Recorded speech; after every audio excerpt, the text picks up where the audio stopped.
लतीफ खोसा ने कहा कि ईद के बाद खान साहब, मतलब बड़ी ईद से पहले पहले खान साहब जो हैं वो जेल से बाहर होंगे। आप अपनी उसी बात पर कायम है? वो मतलब उसमें कुछ टाइम थोड़ा बहुत ऊपर नीचे हुआ है? जो 1.5-2 साल वाला था, ये वही टाइम है? अच्छा, बहुत शुक्रिया जी। आप गए हुए थे, उम्रा की सआदत हासिल कर रहे थे, तो जी, पीछे अली ने जो है वो मेरे साथ प्रोग्राम किया था, जी, और उस वक्त अली मोहम्मद खान साहब का जिक्र हुआ और उन्होंने कहा था कि 25 रमज़ान तक जो है वो बानी चेयरमैन तहरीक इंसाफ अदालतों से रिहाई पाकर बाहर आ जाएंगे। तो मैंने ठीक, उनको कहा था कि जी जनाब, अगर वो बाहर आ गए तो मैं उनकी रिहाई की खुशी में जमील स्वीट से, आजकल बड़ी फैंसी किस्म की वो जो है ना, वो एक बास्केट से बनाती है, टोकरी बनती है उसकी, तो मैंने कहा जी वो मैं उनको भिजवाऊंगा, और अगर ना हुआ तो फिर ईद की खुशी की जो मिठाई है वो मुझे कम से कम मेरे घर भिजवा दें।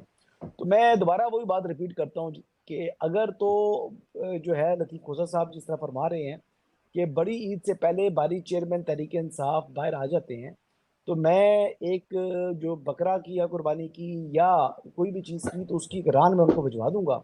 और अगर ना आई तो फिर मैं यही एक्सपेक्ट करता हूँ कि जी वो भी ईद के दिन मैं पाकिस्तान में हूँ या ना हूँ, इरादा है इंशाल्लाह हज पर जाने का, तो इंशाल्लाह। फिर वो मैं एक्सपेक्ट करता हूँ कि वो मेरे घर भिजवा दें।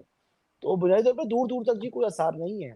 अभी तो आप इंतजार करें कि शायद अभी उनकी मजीद कन्विक्शंस जो हैं, जिस तरह वो 190 मिलियन पाउंड वाला केस है उसके अंदर भी उनकी कन्विक्शन ड्यू है, और इसी तरह जो दूसरा केस है यानी उनका 9 मई वाला, उसके अंदर भी उनको सजा होनी है। तो अभी तो ये सजाएं इनके लिए अभी मजीद सजाएं आनी है। तो जो ऑलरेडी जो उनका केस था तोशा खाना वाला जिसमें उनकी सस्पेंशन ऑफ सेंटेंस हो गई है, उसमें भी मेन अपील की समाअत होनी है। और रहा सवाल साइफर केस का, तो साइफर केस भी इस वक्त जो प्रोसिक्यूशन है, उसके वकला के जो है वो दलाइल शुरू हो चुके हैं, और डिफेंस के जो लॉयर्स थे उनके दलाइल कंक्लूड हो चुके हैं। तो अब ये मामला जो वहां पर भी मंतकी इंजाम तक पहुंचेगा, और उसके अंदर अब देखें कि क्या वो केस रिमांड बैक होता है, उनकी जो कन्विक्शन है वो सेट असाइड होती है, या वो बरकरार रहती है। तो मुझे तो ज्यादा इम्कान यही दिखाई दे रहा है कि वो शायद ये मामला दोबारा रिमांड बैक हो जाए ट्रायल कोर्ट को, और वहां से ये री ट्रायल हो जाए।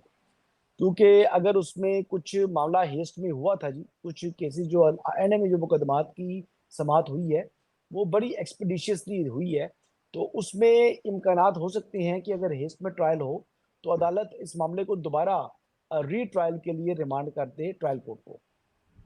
ठीक है, ऑलराइट, हो गया यहाँ तक। मतलब वजह क्या बनी कि इमरान खान साहब तो डायरेक्ट आर्मी चीफ को जंगल का बादशाह, और ये कह रहे हैं कि अगर मेरी बीवी को कुछ हो गया तो मैं पीछा करूंगा, मतलब इस हद तक चले गए इमरान खान साहब? वो आज की बात नहीं है जी, एक तो उनकी आदत है हम्म, जिसके खिलाफ उन्होंने बात करनी हो तो सोचते बाद में या बात पहले कर देते हैं। और लेकिन ये जो मामला है जिस मौजू के ऊपर वो गुफ्तगू कर रहे हैं, ये बड़ी प्लान तरीके से वो कर रहे हैं। और ये अप्रैल से जब उनके खिलाफ तहरीक अदम एतमाद आई थी उस जमाने से उन्होंने जो है यही वतीरा अख्तियार किया हुआ है। और कभी उन्होंने जो है वो मीर सादिक मीर जाफर की गर्दान जो है अलापी, कभी उन्होंने जो है मिस्टर एक्स मिस्टर वाई बोला, कभी उन्होंने डर्टी हैरी बोला, कभी उन्होंने हैंडलर बोला, कभी उन्होंने नॉमिनेट कर दिया डीजीसी को एफआईआर में, और कभी वो क्या करते हैं कभी क्या कर गुजरते हैं। तो जनरल आसिम मुनीर फोबिया का जो मर्ज है उसमें तो वो बहुत अरसे से मुब्तला हैं। और आप देख लें कि उनकी तैनाती से कबल ही वो जो लोगों से गुफ्तगू करते थे, तो उनका मौकफ यही होता था कि जनरल आसिम मुनीर के अलावा किसी को भी आर्मी चीफ जो है वो हुकूमत लगा ले तो मुझे कोई एतराज नहीं है। तो लोग सवाल करते थे, मोहतरम आप हिस्ब इख्तलाफ में हैं और आप पार्लियामेंट से भी इस्तीफे देकर बाहर जा चुके हैं, तो आप किस कैपेसिटी में ये बात कर रहे हैं कि जी आज जनरल आसिम मुनीर को जो है वो आर्मी चीफ ना लगाया जाए, हालांकि वो सीनियोरिटी में नंबर 1 पर थे। तो उनको पहले से काफी अरसा है, असल में इसकी वजह भी है। उसकी वजह यह है कि जनरल आसिम मुनीर ने इनकी एहलिया और फरागोगी की करप्शन को बतौर डीजीआईएसआई इनके मुंह के सामने रख दिया था, और उस पर इनके पास कोई जवाब नहीं था। तो फिर इन्होंने जनरल बाजवा को बोलकर उनको जो है वो तब्दील कर दिया। तब्दील तो खुद ही किया, लेकिन उसके बावजूद जो आपको पता है कि नया डीजीआईएसआई लगाना होता है, एक किस्म का उनको एतमाद में लिया है जनरल बाजवा को। तो उस टाइम इनका जो है वो क्या कहते हैं कि प्यार बड़ा गहरा था जनरल बाजवा से, उस वक्त के आर्मी चीफ के साथ। तो इस वजह से उन्होंने एक किस्म का कुर्बानी का बकरा बनाया उनको जनरल आसिम मुनीर को, हालांकि चोरी इनकी एहलिया और उनकी सहेली फराग होगी की थी। ये वजह बनती जा रही है कि अब तक वो उनका पीछा करते आ रहे हैं। अच्छा, लेकिन कहा जा रहा है या कहा जाता है कि 2-3 दफा मुख्तलिफ लोग जो हैं आए गए हैं, वो डील की कोशिश हुई है, ऐसा कहा जा रहा है सोशल मीडिया पे। कुछ खबरें ये हैं कि लंदन से भी काफी ज्यादा प्रेशर है। तो क्या कोई ऐसी चीजें हुई भी है, कोशिशें भी हुई हैं, या ये भी मफरूजे हैं सारे? देखिए, लंदन स्पेसिफिक बात नहीं करूंगा, यानी हम्म। बैरूनी प्रेशर है उनके लिए। उन्होंने अच्छा। कुछ लॉबीज को एक्टिवेट जरूर किया है और वो वहां से जो इतलात मिल रही हैं, कुछ प्रेशर हुए हैं। और आपको पता है जिस तरह के ये प्रेशर होते हैं, इनका कोई एविडेंस नहीं होता कि मैं कोई हम्म। एविडेंस के तौर पर आपको साबित कर दूं कि ये प्रेशर इस तरह है, लेकिन जहां पर प्रेशर आते हैं फिर वहां से कभी ना कभी तरीके से बात आप तक कम्युनिकेट हो जाती है। तो ठीक। बात ये है कि ये तो जारी बात है, उनके चहेते हैं वेस्ट के, तो वेस्ट तो इनकी रिहाई के लिए अपनी कोशिशें कर रहा है और करनी भी चाहिए, क्योंकि उन्हीं हम्म। के एजेंडे को जो है ये लेकर आगे आगे आगे बढ़ रहे हैं। तो रहा सवाल कि लोकली कोई हमारी इस्टेब्लिशमेंट ने या हुकूमती हलकों ने किसी तरीके से इनके साथ कोई मुज़ाकरात या बातचीत की है, तो ये मैं कैटेगोरिकली बता रहा हूँ कि ऐसी कोई बात नहीं है। ये अपने आप को रेलेवेंट रखने के लिए इनके लोग बार बार जब लोगों को अपने साथ अटैच रखने के लिए इस किस्म की जो मन घड़त शुरलियां ये छोड़ते रहते हैं। तो ये उसी किस्म की एक शुरली है, वो उन्होंने छोड़ी। और इसमें देखें ना आप, जो साहब, बड़ी सिंपल और वाजह बात है कि आपकी जमात और आप लोग बाय डिजाइन आपने लोगों को उकसाया, आपने रियासत के ऊपर हमलावर हुए, आपकी गिरफ्तारी हुई थी, वो अगर कानून के खिलाफ भी हुई थी, बरखिलाफ भी हुई थी, तो फिर आपके पास लीगल रेमेडीज मौजूद थी पाकिस्तान के कानून के मुताबिक। और जिस तरीके से सुप्रीम कोर्ट ने आपके लिए अपने दरवाजे खोले, मर्सिडीज के अंदर आपको बुलाया, बुलाकर गुड टू सी यू बोला, और जिस तरीके से आपको जो है वो रिलीज किया, तो फिर आप जो है आप समझे कि जी अब यही जो है हालात हमेशा आपके लिए रहेंगे। तो फिर ऐसे हालात हमेशा रहते नहीं होते। तो फिर हुआ ये कि पाकिस्तान और कुदरत ने जो है इस तरह किया कि पाकिस्तान में एक इंसाफ पसंद chief justice supreme court Pakistan आ गया, और वो चीफ जस्टिस ने कानून के मुताबिक चीजों को देखना शुरू कर दिया। उसके ऊपर इन लोगों को बड़ी तकलीफ हो रही है, और ये इस किस्म की अबशुर्तियां छोड़ते हैं कि जी हमारे मुज़ाकरात चल रहे हैं, हमारी बातचीत हो रही है। किसी किस्म की कोई बातचीत बारी चेयरमैन तहरीक इंसाफ के साथ या पीटीआई के साथ नहीं हो रही। जहां तक सवाल है खैबर पख्तूनख्वा हुकूमत का, तो यकीनी तौर के ऊपर एक एडमिनिस्ट्रेशन के लिए इस बात का मुतकाजी था कि जो सिविल और मिलिट्री लीडरशिप है वो मिल बैठकर प्रोविंस में जो कि इंटरनल सिक्योरिटी के मैटर्स हैं उनको इंश्योर करने के लिए कोलैबोरेशन के साथ काम करें। और इसी जमन में वो कैबिनेट की और सीएम की मुलाकात हुई। हालांकि इनके जो सेक्रेटरी इंफॉर्मेशन है रऊफ हसन साहब, उन्होंने उसकी भी तरदीद की। उन्होंने कहा हम्म। जी कि हमारे सीएम नहीं गए। देखिए कितना जो है वो मुंह पक्का करके उन्होंने जो है वो इस बात की तरदीद की, झूठी तरदीद की। बल्कि उनकी खबर की फिर तरदीद बाद में होगी कि सीएम ने खुद बता दिया जी कि मैं वहां पर गया था। तो अब इस तरह की जब चीजें चल रही हो और इस किस्म के ये झूठ बोल रहे हो ऊपर से नीचे तक एक जमात के लोग, तो उनके ऊपर कौन एतमाद करेगा। अच्छा, मजे की बात यह है कि ये इतना झूठ बोलते हैं कि आप ये सच्ची बात भी कभी कर गुजरे तो हमें तब भी शुबा रहता है कि ये बात सच है या झूठ है। सच्ची अब बात आप भी जिस तरह करे देख तो। लेना, आप जिस तरह देख लेंगे शेर अफजल मरवत साहब, मतलब सुभान अल्लाह, सुभान अल्लाह। इधर सऊदी हाई पावर्ड जो है डेलीगेशन जो कि फॉरेन मिनिस्टर की सरबराही में पाकिस्तान आया, जी। $5 अरब की सरमाकारी थी। इब्तदाई पाकिस्तान तौर के पर। मुस्तकबिल का सवाल है, इब्तदाई तौर पर पाकिस्तान के मुस्तकबिल का सवाल है। पाकिस्तान में लोगों के लिए कितने रोजगार के मौके खुलने हैं, लोगों की कितनी जो है वो खराब हालात में बेहतरी आ सकती है इस चीज सरमाकारी से। ऐसी सूरत हाल में इस किस्म का गैर जिम्मेदाराना बयान देना और फिर फौजी अड्डों के हवाले से जो है फजूल मन गढ़त जो है वो बात कर देना, यार इनके जबान पर कंट्रोल नहीं है लोगों की। और ये सीनियर वाइस प्रेसिडेंट है पीटीआई के और मेंबर नेशनल असेंबली है। यानी ये कोई, यानी एक आम आदमी, एक कॉमनर को गैर जिम्मेदाराना गुफ्तगू कर दे तो वो भी इस तरह की गैर जिम्मेदाराना गुफ्तगू करने से पहले 10 मरतबा सोचेगा। तो ये एक, यानी वाइस प्रेसिडेंट है पार्टी का, और उसके ऊपर वो मौसूफ जो है वो अब पब्लिक अकाउंट कमेटी के सरबराह यानी चेयरमैन बनने की भी ख्वाहिश रखते हैं, और उनको नॉमिनेट किया हुआ है। इतने गैर जिम्मेदार आदमी को रोज पार्टी उनके बयान से ज़ाहिर लातल्की कर रही होती है। और मेरे ख्याल से बाजार ये भी बाय डिजाइन है कि वो एक तरफ से जो है इस किस्म की जो है वो बयान दिलवाते हैं, और दूसरा खुद को जो है वो क्लीन साबित करने के लिए उससे ज़ाहिर लातल्की कर लेते हैं। शोकॉज जारी करो ना यार उनको, शोकॉज क्यों नहीं जारी कर रहे। और शो कॉज के जवाब पर सेटिस्फाई नहीं होते तो कार्रवाई क्यों नहीं अमल में लेकर आते? तो फैज हमीद के खिलाफ इंक्वायरी भी शुरू हो गई है, शायद किसी सोसाइटी के मामले में, और उनका भाई भी उसमें इन्वॉल्व है। इसको कितना इनकलाबी समझते हैं, और ये चीज फैज हमीद के लिए परेशानी का बायस बन सकती है? देखिए, जनरल आसिम मुनीर ने साबित किया कि जो इदारा है, जब से उन्होंने कमान संभाली है, उसके बाद इदारे में सेल्फ अकाउंटेबिलिटी जो है वो हमें होती भी दिखाई दे रही है। यानी पहले तो कहते थे ना कि जी सेल्फ अकाउंटेबिलिटी है और ये है वो है, लेकिन अब इम्प्लीमेंटेशन, उसका जो अमली सबूत है वो हमने जनरल आसिम मुनीर की बतौर जो है आर्मी चीफ या सरबराह पाक फौज जो है वो हमने देखा। उसकी बहुत बड़ी और बड़ी हालिया रिसेंट पास की जो एग्जाम्पल है, वो 9 मई के अंदर जो मुलविस लोग थे उनके खिलाफ कार्रवाइयां थी। यानी उसमें 3 स्टार से लेकर मेजर या इवन के जो है वो सिपा के लेवल तक लोगों को नौकरी से निकाला गया है। तो ये सेल्फ अकाउंटेबिलिटी की 100 कुछ लोग थे जी, 100 कुछ लोगों को उन्होंने जो है वो नौकरी से निकाला, पाक फौज से निकाला। तो ये बहुत बड़ी जो है वो लिविंग एग्जाम्पल हमारे सामने मौजूद है रिसेंट पास्ट की। तो ये तो चीज नजर आती है। तो अभी जिस तरीके से उन्होंने एक इंक्वायरी जो है वो का हुक्म दे दिया है, एक अब एक इंक्वायरी करेंगे जो कि 2 स्टार जनरल में जनरल रैंक ऑफिसर करेगा।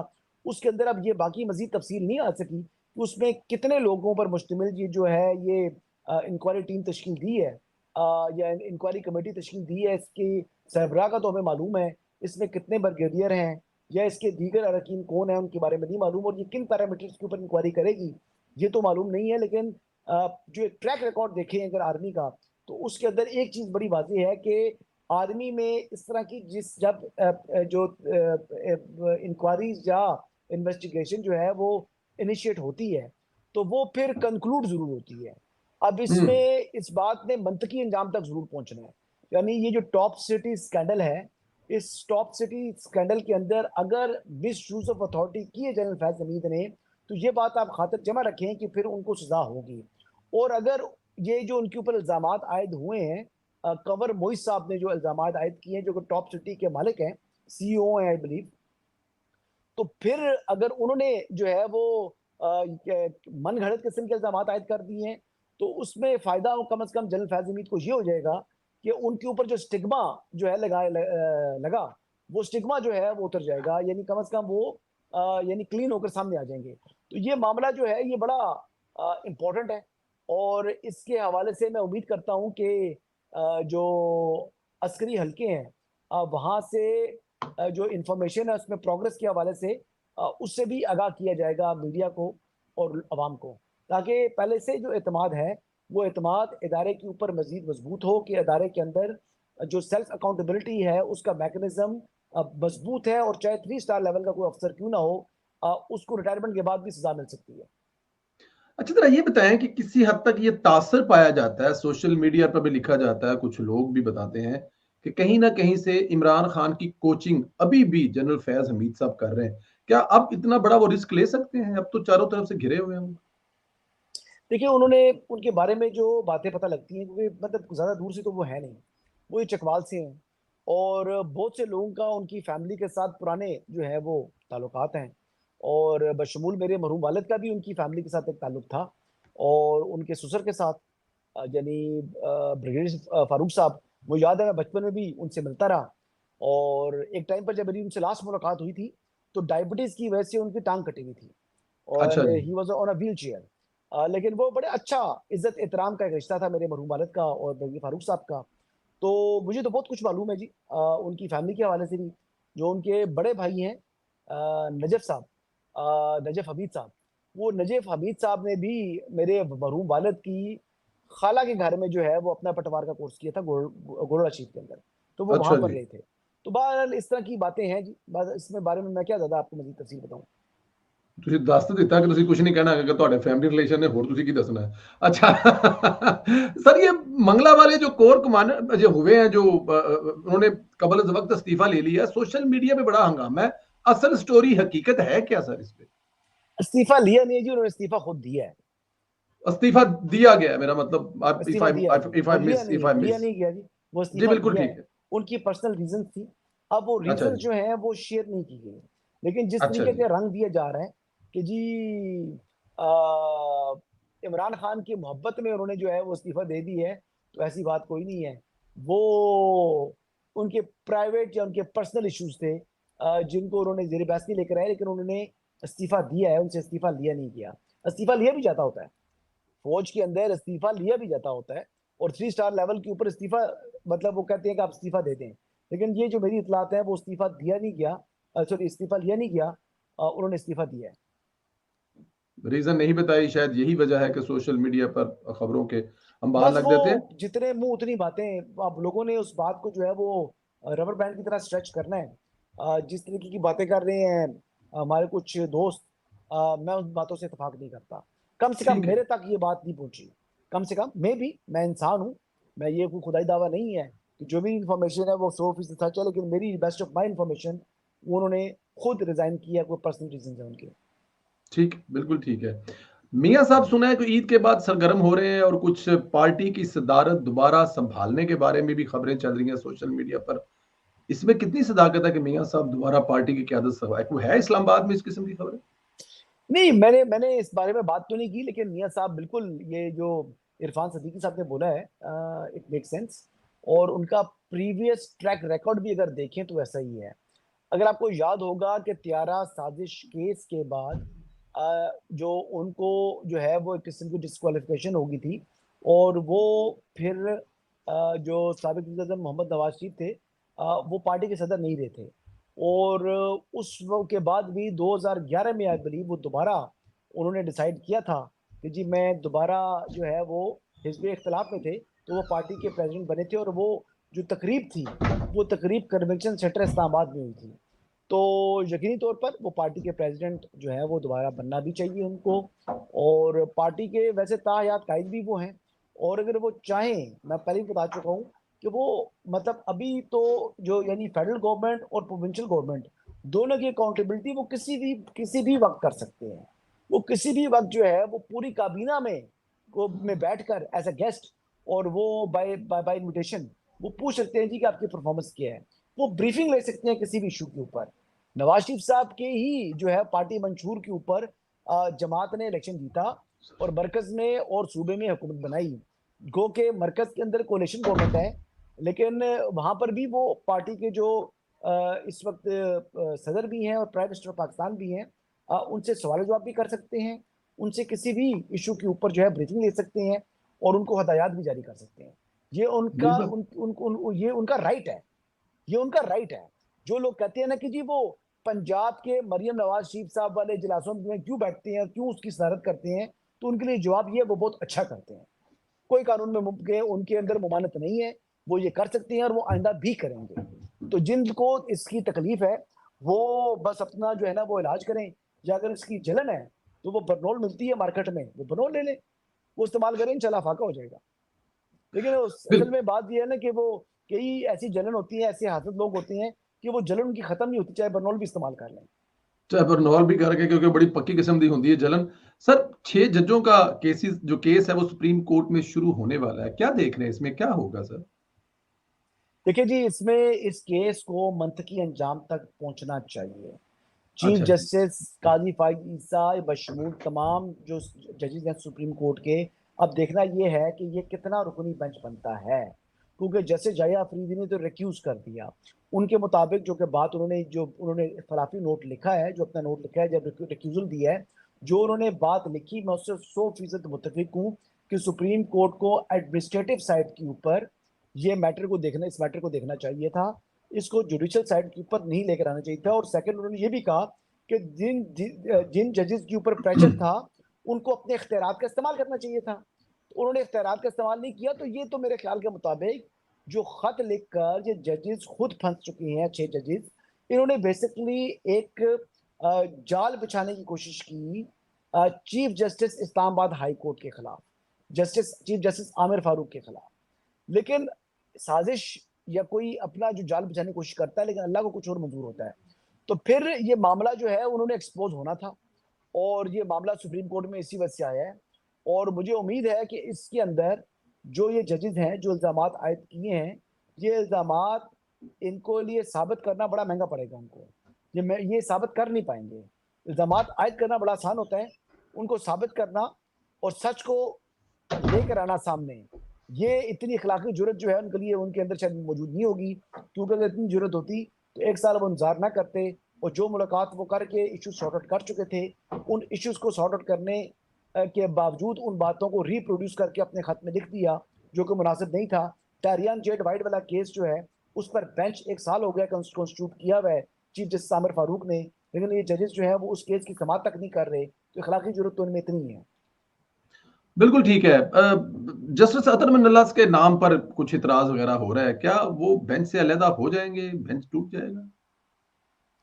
नहीं, वो तो फुल कोर्ट बनाने का अंदिया दिया था, जो हम्म। आखिरी हियरिंग थी। जी। लास्ट हियरिंग में इन्होंने, चीफ जस्टिस साहब ने फुल कोर्ट बनाने का अंदिया दिया था, तो अगर तमाम जजेस मौजूद हुए प्रिंसिपल सीट के ऊपर तो फुल कोर्ट भी बन सकता है जी। और एक जज तो पहले ही रिक्यूज कर चुके हैं, जस्टिस जया फिल्दी। तो जी। ये एक चीज है, लेकिन देखिए ये बात आप समझें, ये जुडिशल पॉलिटिक्स है, ये कोई यानी अदलिया की आजादी की बात नहीं है। रंग इसको अदलिया की आजादी का दिया जा रहा है, लेकिन हम्म। ऑब्जेक्टिव अपने अचीव करने की कोशिश की जा रही है। मैं पहले ही बता चुका हूँ एक दफा पहले भी कि जिन जज साहब का वो कहते हैं कि क्रैकर हमला हुआ, या वो बलूचिस्तान वाला जिक्र करते हैं सेक्टर कमांडर का, तो ये एडवोकेट जनरल बलूचिस्तान थे, इनके उनके साथ उस सेक्टर कमांडर के साथ जाती मरासिम थे, गिफ्ट उसके साथ एक्सचेंज करते रहे हैं, और फिर उसके बाद एकदम इस किस्म के खत में जो है ना इस तरह का इल्जाम आयद कर देना, तो आपके पहले ताल्लुकात थे, फिर ताल्लुकात अगर खराब भी हुए हैं तो आपने पहले ताल्लुकात रखे थे ना जी, तभी खराब हुए ना। तो फिर किसने क्या किया, ये तो दो फरीक ही बेहतर बता सकते हैं कि उनके आपस में क्या मामला हुए।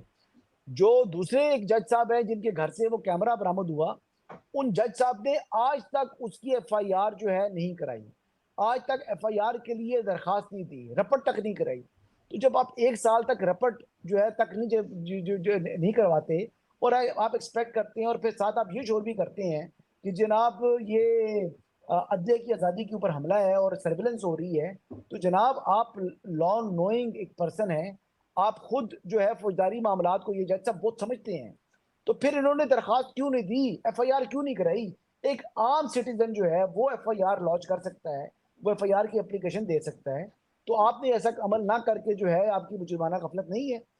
और जो तीसरे जो मोहसिन अख्तर कियानी साहब के हवाले से जो उनके ब्रदर लॉ का जिक्र आता है, तो वो खुद जज हैं जी, वो मैटर उन्होंने टेकअप किया है, एफआईआर उस मामले की हुई भी है, कानून के मुताबिक वो मामला आगे बढ़ रहा है।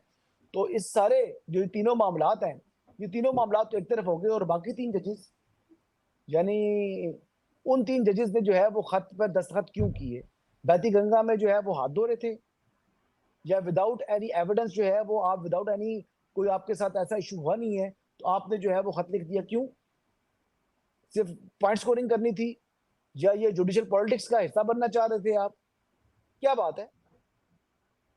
अगर आपके ठीक। ऊपर किसी भी जो खातून जज साहब हैं उनके साथ क्या वाकया हुआ है, कौन सा केस सुना है, या वो जो दूसरे सरदार साहब जज हैं उन्होंने कौन सा हाई प्रोफाइल केस सुना है आज तक, मुझे बताएं।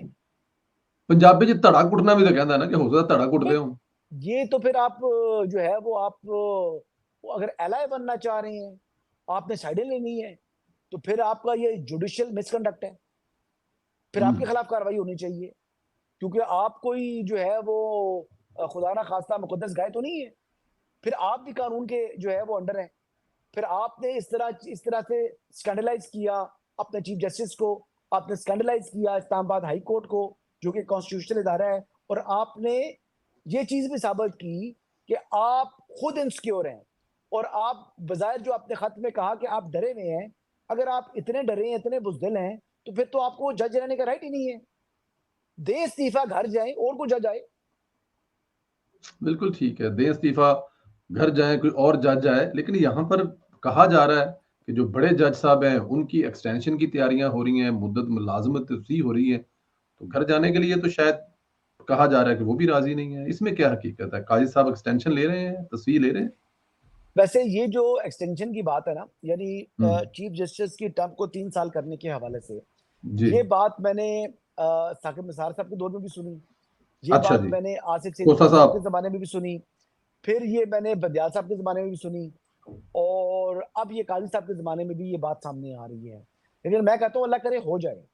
मेरी तो ख्वाहिश है कि चीफ जस्टिस काजी फाइज ईसा की टर्म को 3 साल कर दिया जाए। अगर ये सच नहीं भी है तो इसको सच होना चाहिए, मेरी तो ख्वाहिश ये है, मैं पर्सनल तौर हम्म। पर बता रहा हूँ। लेकिन इस वक्त तक तो हुकूमत की तरफ से हुकूमत की तरफ से तो इसकी बार बार तरदीद की जा रही है। लेकिन मैं ठीक। कह रहा हूं कि तरदीद ना करें, सोचें, इन लाइंस के ऊपर काम करें और इस चीज को कॉन्स्टिट्यूशनल अमेंडमेंट कर गुजरें। मेरी अच्छा ख्वाहिश तो जी, यही है। हाँ, मैं तो आप खुद कह कर रहे हैं कि गुजरा। काजी साहब जरा थोड़ा सा लंबी गेम खेल लें। जी, जो भी चीफ जस्टिस है उसको टर्म का पता होगा जी, फिक्स 3 साल के लिए हूं मैं, जैसे चीफ आर्मी हम्म। स्टाफ की टर्म है, और इस तरह फिक्स टर्म होनी चाहिए, जैसे प्रेसिडेंट ऑफ पाकिस्तान की टर्म है, नहीं, इस लेकिन ये तरह आप असेंबली मौजूदा की टर्म काजी है। साहब की, लेकिन ये काजी साहब की मोहब्बत में कह रहे हैं कि आप मतलब कह रहे हैं कि बस ठीक है, कानून बन जाए, मैं सबको काजी पता साहब हो। की मोहब्बत में कह रहा हूँ जी। अच्छा, आप काजी साहब की मोहब्बत में जी, कह मैं रहे हैं। कह रहा हूँ, मैं मोहब्बत में कह रहा हूँ। नहीं, लेकिन अगर काजी साहब के बाद आने वाले फिर अगर मोहब्बत में। मैं उनकी मोहब्बत में भी कह रहा हूँ जो उनके बाद आने वाले हैं। अच्छा, उनकी मोहब्बत में भी कह रहे हैं, हाँ बिल्कुल ठीक है। सर, ये तंदूरों पर और छापे उनके बाद आने वाले की भी मोहब्बत में कह रहा हूँ। उनके आने बाद वाले की मोहब्बत में भी कह रहे हैं, तीनों बस उसे की। कह रहे हो कि अगले अगले तीनों आने वाले हैं, तीनों की मोहब्बत में कह रहे हैं, बिल्कुल ठीक है जी, जी। चले, अल्लाह ताला की जात खैर करे, जो इस मुल्क के लिए अगर बेहतर हो जी। फिक्स 3 साल की टर्म होती है तो बात समझिए, बारीक बात है। जी जी, अगर मैं तीन समझ रहा साल की हूँ। टर्म होती है तो उन तीनों की जो सीओ बनेगी, मैं उनकी मोहब्बत में कह रहा हूँ। जी बिल्कुल ठीक है, मैं बिल्कुल आपका got it point. Maryam Nawaz की कारकर्दगी पर क्या कहते हैं, इस्लामाबाद में, पिंडी में क्या बातें हो रही हैं कि मतलब पहले 2 महीना 1.5 महीना है, दोस्तों यारों में, प्रोग्रामों में, टीवी टॉक शोज में मौजूद बहस तो है उनके जो पहले 2 1.5 2 महीने। देखिए जी, बात यह है कि रोटी सस्ती की उन्होंने, और नवाज शरीफ साहब ने ही अपने जो इंतखाबी जलसे थे उसमें भी रोटी की जो कीमत में इजाफे के ऊपर तशवीश का इजहार किया था।